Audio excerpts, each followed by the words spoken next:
Good morning friends, welcome back to my channel. Friends, நம்ம கார்டனில் இன்றைக்கி சேம்பு கிழங்கு தாங்க ஹார்வெஸ்ட் பண்ண போகிறோம். சேம்பு கிழங்கு அப்படின்னு சொல்லுவாங்க. இது காட்டு சேம்பு, வீட்டு சேம்பு அப்படின்னு ரெண்டு டைப்ஸ் இருக்குது. காட்டுலேயும் இதே மாதிரி தாங்க அந்த பிளான்ட்ஸும் இருக்கும். ஸோ அது இதே மாதிரி தான் இருக்கும். அந்த கிழங்கு நம்ம உணவுக்கு பயன்படுத்த முடியாது. ஆனால் வீட்டு தோட்டங்கள், வயல்வெளிகளில் நம்ம வளர்த்தக்கூடிய சேம்பு தாங்க இந்த சேம்பு.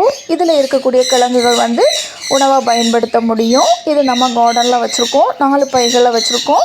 எவ்வளோ கிழங்குகள் நம்ம ஹார்வெஸ்ட் பண்ண போகிறோம் அப்படிங்கிறத இந்த வீடியோவில் பார்க்க போகிறோம். இப்போ மருத்துவ ரீதியாக ரொம்ப பெனிஃபிட்ஸ் இருக்குங்க. ரொம்ப கார்போஹைட்ரேட்ஸ் இருக்குது. அப்புறம் குறைந்த கலோரிஸ் இருக்குது.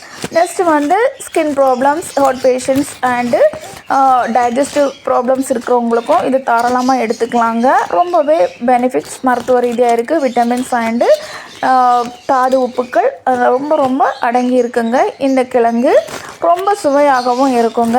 இது வேக வச்சு சாப்பிடக்கூடிய டைமிங்கில் ரொம்ப சுவையாக இருக்கும். இப்போ நம்ம ஹார்வெஸ்ட் பண்ண போகிறோம். இப்போ அடிஷ்னல் பிளான்ட்ஸ் இருக்குது அப்படின்னா இருக்கா அப்படிங்கிறத நம்ம பார்க்க போகிறோம். எதுவுமே இல்லை. எல்லா க்ரோ பேக்லேயும் ஒரே நம்ம பிளான்ட்ஸ் தாங்க இருக்குது. ரொம்ப செழிப்பாக இருக்குங்க. இப்போ அதோட தண்டுகளை தாங்க நம்ம கட் பண்ணி எடுக்க போகிறோம். இந்த தண்டுகள் நம்ம உணவாக பயன்படுத்த முடியும். ஸோ இந்த தண்டுகளை நம்ம பொரியல் பண்ணுறதுக்கு யூஸ் பண்ணலாம். இதோட அதில் இருக்கக்கூடிய அந்த இலைகளை நம்ம கட் பண்ணியிருக்கோம். இலைகளை கட் பண்ணி தண்டு பகுதி மட்டும்தாங்க எடுக்கணும். ஸோ அதில் இருக்கக்கூடிய அந்த மேலே தண்டில் இருக்கக்கூடிய அந்த க்ரீன் கலர் போர்ஷனை நம்ம ரிமூவ் பண்ணிவிட்டு அந்த ஸ்கின்னை நம்ம உரித்தோம் அப்படின்னா அதுக்குள்ளாடி ஒயிட் கலரில் ஃபைபராக இருக்குங்க. அது ரொம்ப சாஃப்டாக இருக்கும், நார் மாதிரி இருக்கும். ஸோ அதை தான் நம்ம எடுக்கணும். அதை நம்ம சின்னதாக கட் பண்ணி பொரியல் பண்ணோம் அப்படின்னா ரொம்ப டேஸ்ட்டாக இருக்குங்க. ரொம்பவே நீர் சத்து அதிகமாக இருக்கக்கூடிய ஒரு இது தாங்க. ரொம்பவே ஹெல்த்துக்கு ரொம்பவே நல்லதுங்க.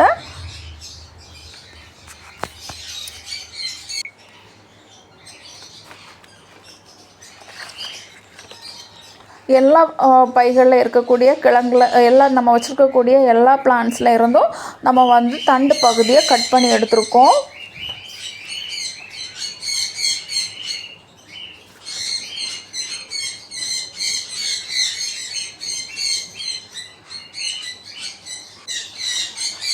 ரொம்ப திக்காக இருக்கக்கூடிய சென்டர் போர்ஷன் தாங்க எடுக்கணும். ஸோ அந்த மேலே இருக்கக்கூடிய இலைகளை ஒட்டி இருக்கக்கூடிய போர்ஷன் நம்ம கட் பண்ணிவிட்டு சென்டரில் ரொம்ப திக்காக இருக்கும், ரொம்ப ஸ்பாஞ்சாக இருக்கக்கூடிய அந்த போர்ஷன்ஸ் தான் நம்ம உணவுக்கு பயன்படுத்த முடியும். அதான் நம்ம எடுத்திருக்கோம்.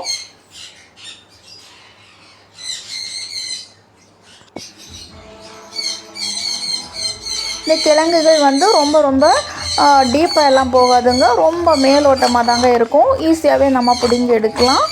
ஏன்னா இதுக்கு கொஞ்சம் குறைந்த அளவு மண்களே போதுமானதாக இருக்கும். ரொம்ப வளங்கள் அதிகமாக நம்ம கொடுக்கணும். அப்படி இருந்தால் தான் ரொம்ப கிழங்குகள் நமக்கு தரமாக கிடைக்கும். இப்போ பாருங்கள், நமக்கு அடிஷ்னல் பிளான்ட்ஸ் எதுவுமே வைக்கல.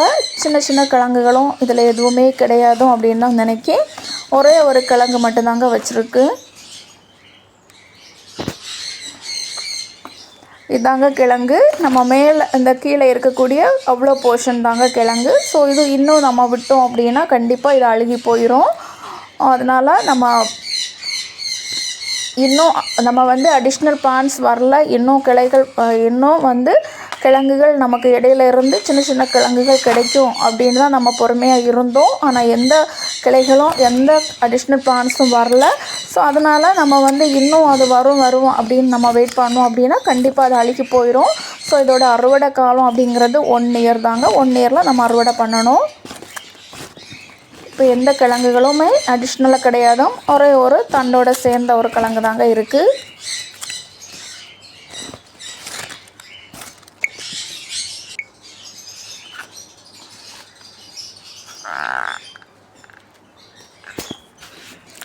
இந்த மாதிரி தாங்க எல்லா கிழங்குகளையுமே நம்ம பிடுங்கி எடுக்க போகிறோம்.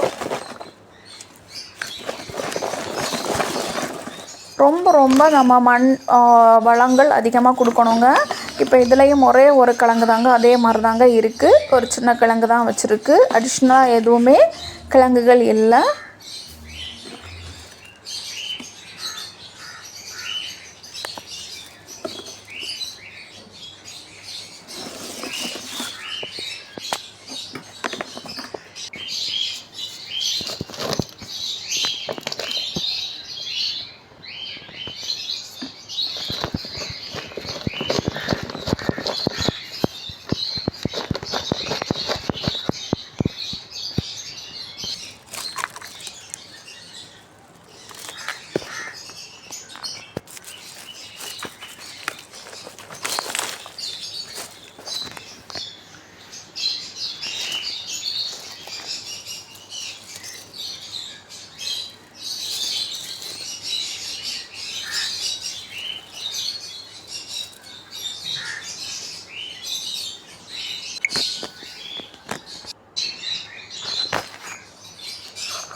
ஓகே ஃப்ரெண்ட்ஸ், இப்போ நம்ம எல்லா பைகளுமே அறுவடை பண்ணியிருக்கோம். ஸோ எல்லாமே ஒரே ஒரு கிழங்கு தாங்க வச்சுருக்கு. அடிஷ்னலாக எந்த கிழங்குகளும் அந்த பைகளில் இல்லை.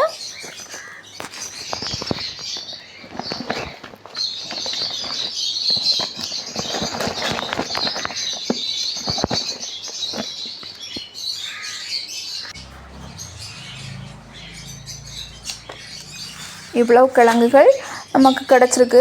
இப்போ வந்து நம்ம அதை வந்து கட் பண்ணி எடுக்க போகிறோம். ஸோ அந்த கிழங்குகள் அந்த தனியாக வந்து நமக்கு வந்து கட் பண்ணி எடுக்க போகிறோம்.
இப்போ அதில் இருந்து நம்ம கிழங்குகள் வந்து செப்பரேட்டாக நம்ம எடுத்துருக்கோம். இதாங்க கிழங்கு.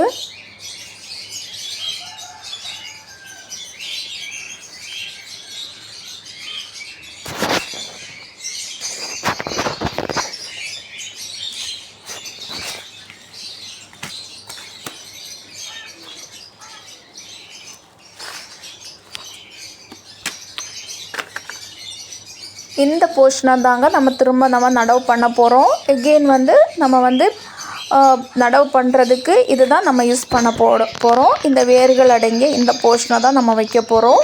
இதில் இருந்து சின்ன முளைப்புகள் வரும்.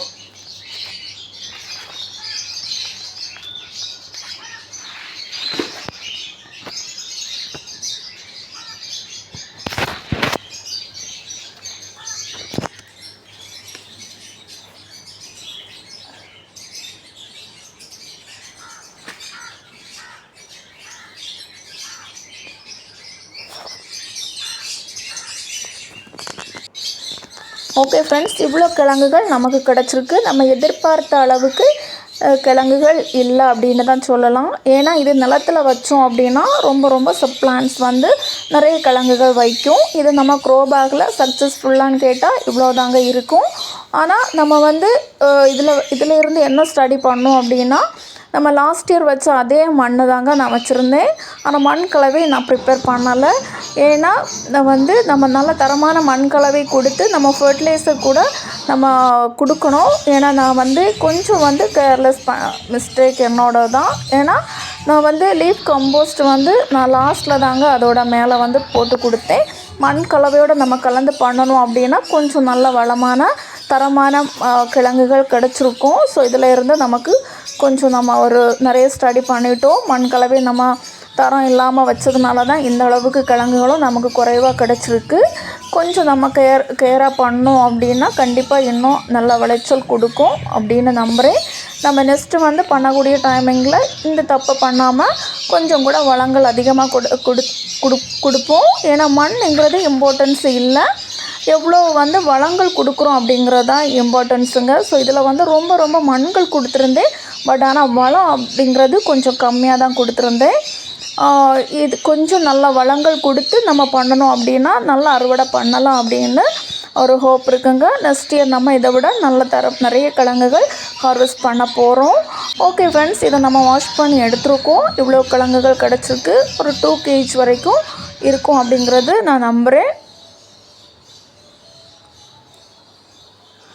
இருந்தாலும் நம்ம ஃப்ரெஷ்ஷாக நம்ம கார்டனில் ஏலி நம்ம இந்த மாதிரி நம்ம தேவைக்கான கிழங்குகள் நம்ம வச்சு நம்ம ஆர்கானிக்காக நம்ம அறுவடை பண்ணிக்கலாங்க. ஸோ தண்டுகள் பொரியல் பண்ணிக்கலாம். கிழங்குகள் கூட நம்ம வேக வச்சு சால்ட்டு போட்டு வேக வச்சு குழந்தைங்களுக்கு கொடுக்கலாம். ரொம்ப டேஸ்ட்டாக இருக்குங்க.